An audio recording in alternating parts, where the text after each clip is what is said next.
Welcome to Greggles TV Daily. Hope you're having a fantastic day. One UI 6.1 has arrived for a lot of phones. Still not my Galaxy Z Fold 5 though, which is a pain in the butt. But it brought back a feature that they removed in One UI 6.0 and it is now back. It is the OLED screen-in burn feature. So it will help with burn-in on your OLED display. I know someone was complaining about OLED screen burn-in in one of my comments recently, and they've readjusted this again. So here's, you can see right from the headline, One UI 6.1 update restores OLED burn-in protection. Now they've had it in the navigation part of the phone for basically, that hasn't been removed. But what became missing is up in the very top of the phone, right up there, the status bars.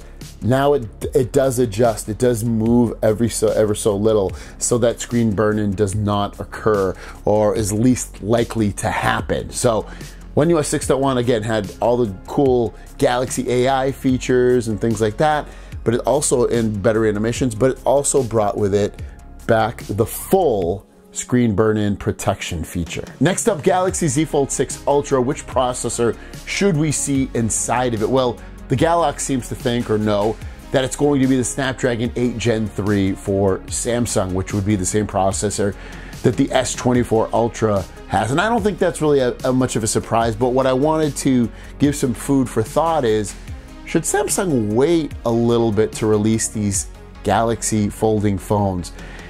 Months later, usually almost towards the end of the year, sometimes even, I think it's like October or November, that's when the next generation of Snapdragon processors begin to roll out. I'm talking Snapdragon 8 Gen 4. So it's like you're buying something that's about to be upgraded in a couple of months or a few months, whereas, you know, we're getting, again, not a bad processor. Snapdragon 8 Gen 3 is a great processor, but it would still be great to see at the time, like I know 1 year Samsung used the Plus version of the Snapdragon processor, which they haven't really been doing lately, but it would be great to see that, or wait a couple months maybe and see that, because even the same thing happens with the Pixel Fold. Pixel Fold comes out with basically the previous processor, and then a couple months later, 3 months later, 4 months later, you get the next generation of the processor. So I almost feel like, I know they want to separate the release of these phones, but it'd be so nice to see these phones get the newest hardware, especially when it's only a couple or 2 to 3 months later when the next one comes out. What are your thoughts on that? Let me know your thoughts in the comments down below. Have a great day, and we'll see you down the road. Peace.